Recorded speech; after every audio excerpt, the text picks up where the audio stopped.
Luke. Glory to you, Lord. Now, Jesus was teaching in one of the synagogues on the Sabbath. And just then there appeared a woman with a spirit that had crippled her for 18 years. She bent over and was quite unable to stand up straight. When Jesus saw her, he called her over and said, "Woman, you are set free from your ailment." When he laid hands on her, immediately she stood up straight and began praising God.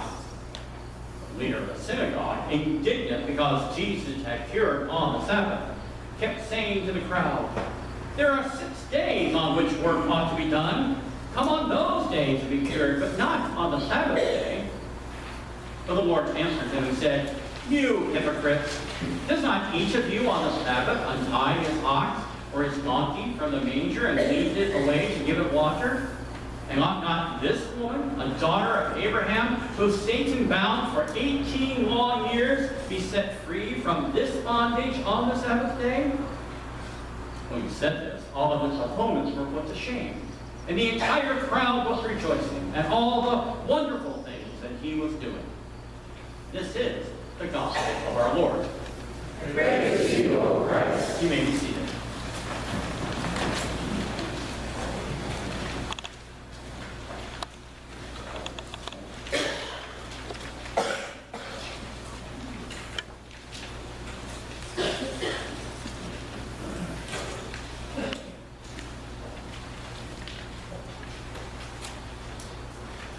In the name of the Father, and the Son, and of the Holy Spirit. Amen. Healing was no small deal back in Jesus' day. There were no hospitals, no emergency care clinics. There were no Rite Aids or Walgreens or HMOs. There was no Obamacare. When you were ill, you were either cared for by your family or nobody cared for you at all. People would go to their local synagogues in hopes of a cure. As a matter of fact, synagogues and temples were surrounded by crowds of the sick and the infirm, begging for food, hoping against hope that this time, maybe finally, God would smile on them and they would be healed. And with Jesus, there was healing. With Jesus, the life-giving grace of God broke through. The lame walked, the blind recovered their sight. An elderly woman crippled for 18 years stood up straight, and the people rejoiced. There was only one problem with this. Jesus did at least some of his healing on the Sabbath. Sabbath healings created a dilemma that's easy for us to underestimate and to misunderstand. A bit like the old B westerns, the good guy versus the bad guy here. White hats versus the black hat kind of situation. It's almost like Jesus was wearing a white hat, riding on a white horse, coming into town and healed the poor old lady and the leaders of the synagogue, those no good old black-hatted scowling Puritans. We're only concerned for religious rules, the law, not the good of human beings. Right? You know the definition of a Puritan, don't you? Right? A Puritan is a person who lives in mortal fear that someone somewhere is having a good time.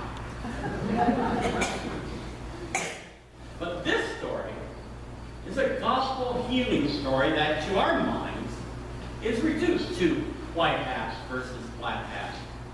A cartoon cutout of Jesus as Dudley Do-Right versus the mustache-twirling, snidely whiplash of the synagogue. The problem is, it's not as cut and dry as you might think. You see, the Pharisees were not scowling Puritans.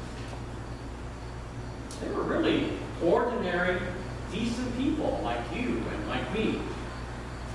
They were the people who volunteered to watch the nursery. They were the people that sang in the choir. They donated generously to a youth program. I mean, these are people we would love to have in our congregation. And Jesus, he wasn't just some stranger riding into town, appalled at all the silly little rules that the strange community had cooked up for itself. Don't forget, Jesus was a Jew. The Sabbath was a as it was to any of the Pharisees he happened to disagree with.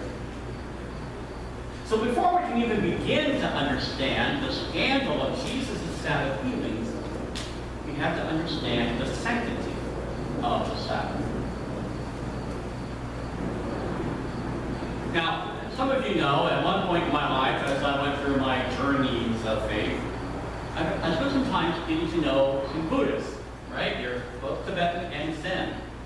And one of the people I spoke with one time spoke about the hectic pace of modern life and how hard it is to develop our spiritual centers when we're constantly getting jerked about by all the demands that are placed on us. Take the telephone, for example. Okay, landline or cell. Okay, I want you to confess. How many of you jump up the moment the phone rings and you rush to answer it? How many? Okay, good. Some of you. All right. How many of you have actually dropped something on the way to your rush to answer the phone? Right. How many of you have actually pushed a child or grandchild off your lap in order to answer the phone? How many of you, let's say you were in the bathroom or something, and couldn't answer the phone? How many of you have felt guilty because the phone rang and you didn't rush to get it? All right. That means the rest of you take the phone in with you, I think. Okay, so just who is running your life here? You or the person on the other end of the phone? Now, I'm going to stand up here as the pastor and go, shame on you. But I'm just as guilty. I've done the same things. Any American with a telephone has the same problem. In our busy modern lives, 1,001 demands intrude on our time. You know, do me first, everything says. It's like kids, they're going, mom, mom, mommy, mom, mom, mommy, mommy, mommy, that kind of thing. Right? It's almost impossible to keep a spiritual center when our time belongs first to the forces that intrude upon us, and only secondly to our lives and our souls. Well, this Buddhist friend of mine proposed a simple solution. You all know that in Asian cultures, they do bowing as a sign of respect, right? So he proposed that when outside forces are impinging on you, you bow first, and then you answer. When the phone rings, don't just answer it in a knee-jerk fashion. Assert yourself in your own control of your own life and your own time. First, bow to the phone, and then answer. When the doorbell rings, bow to the door, and then answer. When the boss interrupts you, bow to your boss. Remember that, Jody? And then answer your boss's question. He encourages us to bow to everything that impinges on our schedule, and I do mean everything. When nature calls, he said, first bow to the toilet and then answer nature's call. And I am not kidding. The point is, time is sacred. When we allow ourselves to slow down a bit and rest in the moment, we create opportunities for eternity to break in on us. Moreover, eternity, just by the word itself, takes time. It's time to that which is best in life. As we all know, it takes time for the best things in life to develop. Children take 21 years, or in some cases more, to grow up.